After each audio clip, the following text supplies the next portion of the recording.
네, 연일 화제가 되고 있는 박찬주 대장입니다. 네, 콩쥐팥집. 박찬주 대장 부부, 지금 자신들의 혐의를 전면 부인하고 있다고 하는데요. 먼저 두 사람이 어떻게 얘기했는지, 이 기자들 앞에서 어떻게 얘기했는지 그 부분 먼저 들어보겠습니다. 성실히 조사에 임했습니다. 저로서는 그나마 이렇게 소명할 기회가 있다는 것이 너무나 감사했습니다. 박찬주 대장께서는 그 이번 논란에 책임이 없다고 생각하십니까? 네. 공관병한테 아들 같다고 하셨는데 네. 행동이 정당하셨다고 생각을 하세요? 네. 정당하다고 생각하세요? 정말 아들같이 대했습니다.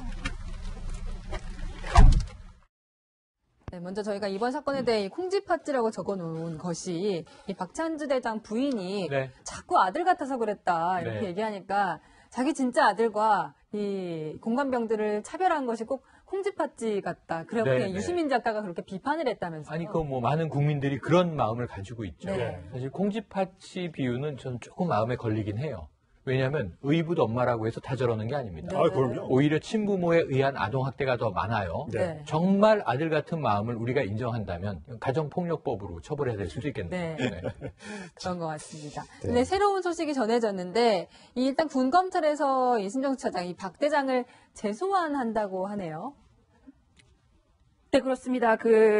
군 검찰이 박찬주 대장을 엊그제 한번 소환 조사를 했는데요. 그러고 나서 그 압수수색에서 뭔가 성과가 나왔던 것 같습니다. 네. 그 충남 계룡의 집이라든가, 그 다음에 공관, 또 그리고 이작사 사무실 같은 데서 그 비품 같은 것들을 어떻게 관리했는지 이런 것들을 좀 더 분석을 해서 그 결과를 가지고 재소환을 한다고 하고요. 그리고 박 대장의 그 부인, 그 전모 씨의 경우에는 민간 검찰로 넘어가서 네. 수사가 이루어지고 있는 상황이 되겠죠. 지금 이제 냉장고 9대가 굉장히 논란이 되고 있지 않습니까? 냉장고 9대. 네. 그 냉장고 9대를 네. 만약에 그 보통 이제 내구 연한 같은 게 있으니까 그 지나지 않은 상태에서 사고 또 사고 이거를 개인 돈이 아닌 진짜 뭐 공간의 비용을 이용해서 샀다면 그것도 이제 문제가 되는 겁니까? 공공횡령? 글쎄, 근데 그거는 공공횡령으로 보기 좀 그렇죠. 그건 범죄로 보기엔 그래요. 그러니까 내구 연한이 예를 들어서 뭐 10년인데 7, 8년째 바꿨다라고 해서 그걸 이제 그러니까 비난은 할 수 있지만 그걸 이제 범죄로 단정이 좀 애매해요, 사실. 저는 그렇게 봐요. 근데 다만 그게 아니라 단순히 바꿔서 그냥 사용하고 나오면 되는데 네. 올 때 가지고 본인 집에 갖다 놓으면 그때부터 이제 범죄가 되는 거죠. 예. 뭐 항상 얘기는 횡령 얘기도 나오고 뭐 군용물 절도라는 얘기도 나오는데 그렇게 될 수는 있는데 그 냉장고에 관한 거는요. 저는 제가 봤을 때 사실관계 확정은 어려운 게 아닐 거예요.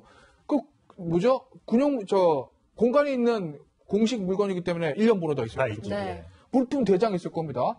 그거 다 체크하면 가지고 나갔는지 그 냉장고 그 예전 공간에 남았는지 충분히 알 수 있을 거고. 예. 그리고 예를 들어서 저 박찬주 대장은 부인이 본인의 돈으로 지급받고 산 거라면 그거 어디서 산지 뻔히 나오지 않습니까? 예. 거기 가면 영수증이랑 이제 누가 그 지불했는지 다 기록이 나올 거기 때문에 저 부분에 대해서는요, 뭐 피해자 관련자 진술을 들을 것도 없고 그냥 서류만 확인하면 지금쯤 아마 군검찰 측에서 저 부분에 대한 것들은 아마 다 파악을 했을 것 같은데요. 예를 들어서 사람에 대한 갑질은 진술의 문제이기 때문에 그렇죠. 양쪽 진술 달아야 되는데 저 냉장고의 문제에 대해서는 아마 군검찰은 지금은 다 사실관계 저는 파악했을 거라고 보고 있습니다. 그러니까 저 부분이 확인하기가 조금 어려울 수도 있겠다는 생각이 드는 게 제가 군에 있을 때 제가 960 주특기로 이제 보급행정이었거든요. 보급행정, 예. 제가 재물조사 같은 걸 하면 이제 확인하는 그 업무를 했었는데 네. 예를 들면은 공관에 있는 냉장고를 가지고 갔지 않습니까? 예. 실제로 가지고 갔어요. 예.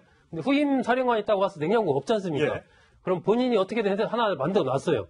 그러면 제 입장에서는 이게 전임이 가져갔냐 뭐 이런 건 관계없이 어쨌건 공간에 냉장고 하나가 있다. 아. 네. 그게 이제 중요한 거거든요. 그러니까 그런 상황이기 때문에 저 부분에서 만약에 이제 박찬주 사령관이 그 어떤 공용을 가져갔다라는 부분이 이제 입증을 하려면 그 후임 사령관의 어떤 뭐 증언이라든지 기타 네. 이런 것들이 쭉 있어줘야 네. 이게 성립이 되는데 이제 그렇게까지 이제 후임들이 과연 또 할 수 있느냐 그런 문제도 있고 해서 저 부분이 법적인 측면에서 봤을 때는 조금 애매모호한 부분이 있을 것 같다는 생각은 좀 저도 약간 동의를 하는 게 군 검찰에서 한 차례 조사를 받고 나오면서 네. 너무 들어갈 때보다 더 당당하게 9대가 저 여사님 거냐 이랬더니 당당하게 다 제 겁니다 이렇게 네, 얘기를 하더라고요. 그랬었죠. 이미 예. 군 검찰에서 이미 다 뭐 조사가 된 상황인데도 그렇게 얘기를 했고 조사 과정에서도 오히려 더 완강하게 부인을 했다고 그러더라고요. 그 부분에 대해서는. 그래서 그런 부분들을 약간 조금 더 민간 검찰에서는 파고들어야 될 것 같다는 생각이 듭니다. 예. 네. 그래서 이 처벌 수위도 지금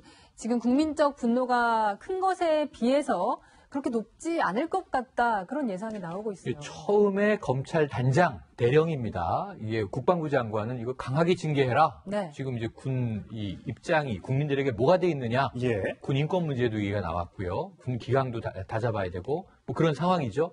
그런데 이게 처벌 자체가 좀 어려울 것 같습니다. 네. 기껏해야 벌금형 정도 아닐까 싶습니다라고 이제 보고했다는 거죠. 네. 초도 보고가 이제 그랬다는 거라 진행 과정을 봐야 하는데 조금 전 이상 징후가 있다고 봐요. 지금 재소한 얘기가 나왔죠. 그럼 이 재소한에서 또 소명을 해야 될 게 더 있다는 얘기예요. 근데 그 사이에 무슨 일이 있었느냐 하면 지금 냉장고 절도 부분이 좀 뒷부분에 튀어나와서 지금 우리가 이야기하고 있듯이 조금 더 면밀한 조사, 네. 군내 재물조사로 이게 대량 개수를 맞춰놔서 네. 선임 후임자가 가져갔느냐 아닌지 관계가 군내에서 파악이 어려우면 말씀하신 대로 크로스 체크로 해서 9대가 다 제 겁니다라면 제 거라는 것을 또 입증할 필요가 있지 않겠습니까? 어디서 어떻게 샀는지. 이게 뭐 수십 년 된 일은 아니잖아요. 그래서 그런 게 이제 한 가지 필요해 보이고 더 소명할 내용들이 있어 보이는데 한 가지 이야기가 나왔다가 진행되지 않았던 것은 대질신문이죠. 네. 대질신문. 네.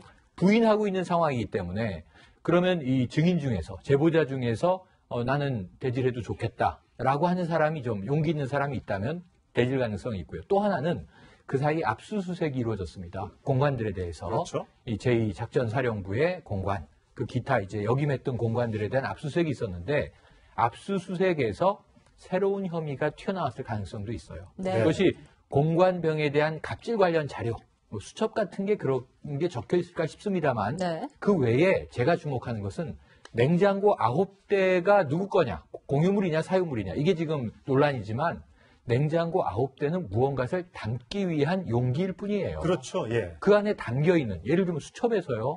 뭐 굴비 몇 세트, 갈비 몇 짝, 혹은 뭐 더 고가품 네. 이런 것들이 선물로 왔는데 이게 좀 과하다. 아하. 뇌물 가능성. 그럼 이건 비위 사실로 확전되는 겁니다. 네. 이런 부분에 대한 이제 가능성을 조금 저는 보고 있는데 뭐 개인적인 추정이니까 예. 앞으로 재소한 내용을 또 보기로 하죠. 아마 상당 부분은 제가 보기에는 박찬주 대장의 부인은 저는 어떤 법적인 처벌을 피하기 힘들어 보입니다. 예. 여러 가지로 봤을 때. 그러니까 이제 문제는 이제 남편이 제대로 알고 대처를 했느냐 이제 이 문제도 걸려 있어요. 그러니까 이제 박찬주 대장과 관련해서 본다면 과연 박찬주 대장이 이러한 전반적인 상황을 잘 알고 있었느냐라는 부분도 쟁점이 될 수가 있고, 그리고 이제 저는 박찬주 대장과 관련해서 가장 어떤 법적인 측면에서 봤을 때 민감한 부분은 예를 들면 공관병들을 정신교육이 필요하다라고 해서 GOP 부대로 보냈다. 이러한 의혹이 사실이라면 예. 한 차례가 아니고 두 차례인가 보냈다라고 그동안에 이제 보도가 됐었지 않습니까? 그런 부분이 사실이라면 그 과정에서 정상적인 인사 절차를 밟았느냐라는 거죠. 제가 보기에는 그런 상황이라면 안 밟았을 가능성도 있을 것 같거든요. 네. 그러면 예를 들어서 그런 부분에서 박찬주 대장은 법적인 문제가 될 수가 있다. 그리고 예. 이제 아들과 관련해서 현역 복무를 하고 있는 아들과 관련해서 수시로 전화를 해서 통화하고 이럴 때 예. 과연 거기에서도 이 군 지휘관으로서의 그 정상적인 절차를 밟았느냐. 시도 때도 없이 전화해서 아들 좀 받고 하면 와서 전화 받고 이랬다면은 이것이 이제 이른바 직권남용에 걸릴 수 있는 건 아니냐라고 보여지기 때문에 저는 그런 부분에서 박찬주 대장이 법적인 문제가 좀 될 가능성이 있지 않아. 나머지 일반적인 우리가 많이 얘기했던 이른바 갑질에 해당하는 부분은 주로 박찬주 대장보다는 그 부인 네. 쪽이 좀 해당될 가능성이 높아 보입니다. 네, 사태가 이렇게 심각했는데도 이 박찬주 대장이 군대 내에서는 이 징계위원회조차 열리지 않았는데요. 그게 너무 계급이 높아서 그랬던 건데, 네. 그래서 이 법을 바꾸겠다는 박찬주 징계법이 발의가 됐다고요. 네, 그렇습니다. 개정안이 어떤 내용이냐면 지금 현행법에 따르면은 군 서열 3위 이상은 징계위원회조차 구성을 할 수 없게 돼 있습니다. 선임 3인 이상으로 이 징계를 구성해야 되는데 서열 3위니까는 그보다 선임인 사람들이 구성이 안 되겠죠. 그런데 네. 이 법을 개정안에서는 어떻게 하냐면 군서열 3위 이상일 경우에도 국무총리 소속 징계위원회에서 심의를 해서 의결을 해서 징계를 의결할 수 있도록 이렇게 지금 법안을 그 박찬주 이번 대장 사건을 계기로 해서 그 추진이 되고 있다고 합니다. 예. 네. 어떤 큰 일이 터지면 꼭 누구 사람 이름을 붙여서 뭐 전두환법, 무슨 법 이렇게 만드는데 이게 이렇게 법만 만들어서 될 것이 아니라 정말 이번 기회에 이 법이 아니라 정말 문화를 좀 바꾸는 계기가 좀 됐으면 좋겠습니다. 일단 본인들 박 대장의 부부들은 전부 다 혐의에 대해서 부인을 하고 있습니다만 부대 관계자들은 저번에 국방부에서도 대부분 사실로 드러났다 네. 이렇게 이제 중간 브리핑을 했었는데 제2작전사령부의 관계자도 상당 부분 사실임을 얘기를 하고 있습니다. 직접 들어보시겠습니다. 사모님이 뭐 던지는 거를 작업하다 보는 사람도 있고 작업하다 무슨 작업하고? 내초나 발목 같은 거 소장도 아니야? 공개적으로 설명이 나무란데 왜 안 데려가고 네, 어제도 저희가 방송 중에 잠깐 언급해 드렸던 적이 있는데 저희 1956년 8월 30일 동아일보를 좀 볼까요? 한자로 많이 써 있습니다만 부하 사병의 사병화 금지, 자택에서의 하인 취급 금지. 61년 전에 동아일보에도 저런 기사가 실렸는데 네. 61년 동안 과연 우리는 뭘 하고 있었던 건지. 지금 생각해 보시면 56년은 차라리 이해가 돼요. 53년에 전쟁이 끝나고 그렇죠. 전후 3년이니까 저때 상관은 부하를 사살할 수 있는 권리도 있다. 이게 머리에 박혀 있을 때예요. 예. 전쟁으로부터 재건도 제대로 시작 안 됐을 때입니다. 사실 60년대에 들어서야 본격적인 재건이 시작되지 예. 않습니까? 그럼 저 때는 저랬음에도 불구하고 얼마나 부작용이 많았으면 그러니까요. 정부에서 나서서 사병화하지 말라 이렇게 얘기를 하는 겁니다. 근데 저로부터 한 지금 7년 정도 지나서 63년도에 고재봉 사건이라는 게 벌어져요. 네, 뭐죠? 이 고재봉이 상병이에요. 네. 육군 상병인데 관사에서 불러서 허드렛 일을 시킨 겁니다. 박중령이라고 하는 이제 지휘관이. 네. 그런데 이 고재봉 상병이 그때 먹고 살기 힘들 때죠. 물건 정리를 하고 고기 한 근을 훔쳐나와요. 그러다 가정부한테 걸려요. 가정부가 딱 보고 이거 왜 가져가십니까? 그러니까 옆에 있던 도끼를 들고 조용히 해라. 이거 고자질하면 내가 너 죽이겠다. 그런데 일렀어요. 그래서 고재봉 상병이 이제 이 처벌을 받게 됩니다. 예. 7개월 형을 살고 나와서 그 복수심에 내가 중령 일가를 다 살해하겠다. 그러고 관사를 찾아가요. 관사에서 일가족 5명을 살해했습니다. 네. 그런데 박중령은 그 7개월 사이에 다른 부대로 전임을 갖고 예. 이중령 가족이 와 있었던 거예요. 황당한 일이었네요. 이게 63년도에 있던 사건이고 이 예. 고재봉 상병은 64년에 사형이 집행됩니다. 네. 이게 관사에서의 결국은 이 살해 사건이라고 하는 면에서는 좀 다르지만 예. 갑질에 의해서 촉발된 사건이 옛날에도 있었다는 얘기죠. 그렇네요. 말씀하신 대로 60여 년 동안 안 고쳐진 거예요. 그러네요. 그렇네요. 그래서 이 단지 박찬주 대장뿐만 아니라 이 다른 간부들의 사례도 참 기가 막힙니다. 이 증언들이 속속 이어지고 있는데요. 저희 채널A에 증언을 한 또 다른 간부의 갑질 얘기 한번 들어보시겠습니다. 사모님이 모가차 좋아하신다고 해서 모가를 따오라고 그러더라고요. 그리고 두릅도 따오라고. 인터폰이 있었는데 그 빗소리가 직급마다 다 달라요. 뚜두뚜두 뚜두뚜두. 밤에도 그 소리 들으면 번쩍 일어날 것 같아요. 전화를 못 받아서 워낙 욕을 많이 먹다 보니까 지퍼락 있지 않습니까? 그 비닐로 집을 막는데 핸드폰을 가지고 다니면서 그거를 샤워할 때 물에 묻지 않기 위해서 그거까지 갖고 간 적도 있어요. 지퍼락에 휴대전화를 넣어가지고 언제 찾을지 모르니까 저러면 어떻게 목욕탕 가고 어떻게 화장실 가겠습니까 진짜. 그렇죠. 근데 저게 이제 문제가 이런 거예요. 그러니까 이 공감병에다 갑질 얘기들이 항상 많이 나오지 않습니까? 그 이제 군검찰은 그런 고민도 있을 거예요. 이 박찬주 대장 거를 엄하게 처벌하면 이 공감병 갑질이 한도 아닐 텐데. 그럼 모든 아니겠지만 아주 많은 장군, 아주 많은 지휘관, 아주 많은 사령관들이 줄줄이 군검찰에 와서 조사를 받아야 될 수도 있는데 이거 어떡하지? 예. 라는 현실적인 고민이 아마 군검찰이 있을 거예요. 그런데 중요한 거 일단 박찬주 대장을 당연히 처벌을 해야 되는 거고 다른 장군이나 다른 지휘관의 문제는 지금 생각할 건 아니지 않겠습니까? 예.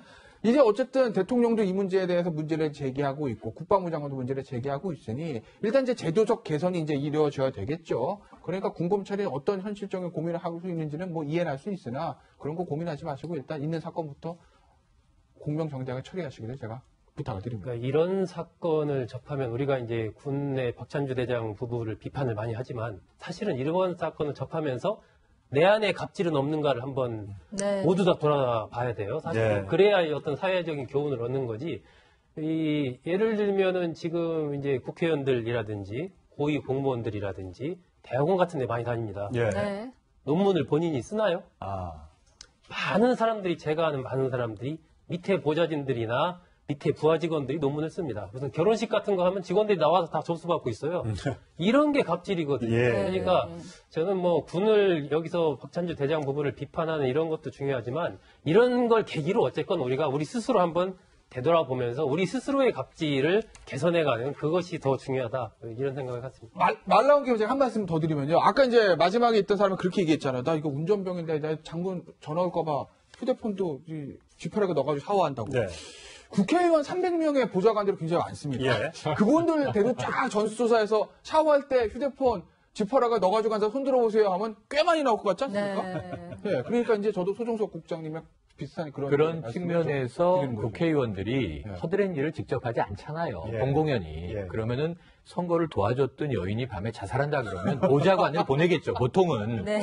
그런 생각도 드네요. 아마 운전기사, 국회의원 운전기사 상대로 설문조사하면 아마 거의 90% 이상의 갑질 얘기가 나올 겁니다. 네. 네. 예, 어쨌든 뭐 범죄로 이어졌는지는 아직까지 좀 확인할 길이 없습니다만 다 여러분들이 공감하시는 것처럼 이번 기회에 좀 쫙 근절할 수 있는 계기가 됐으면 좋겠습니다.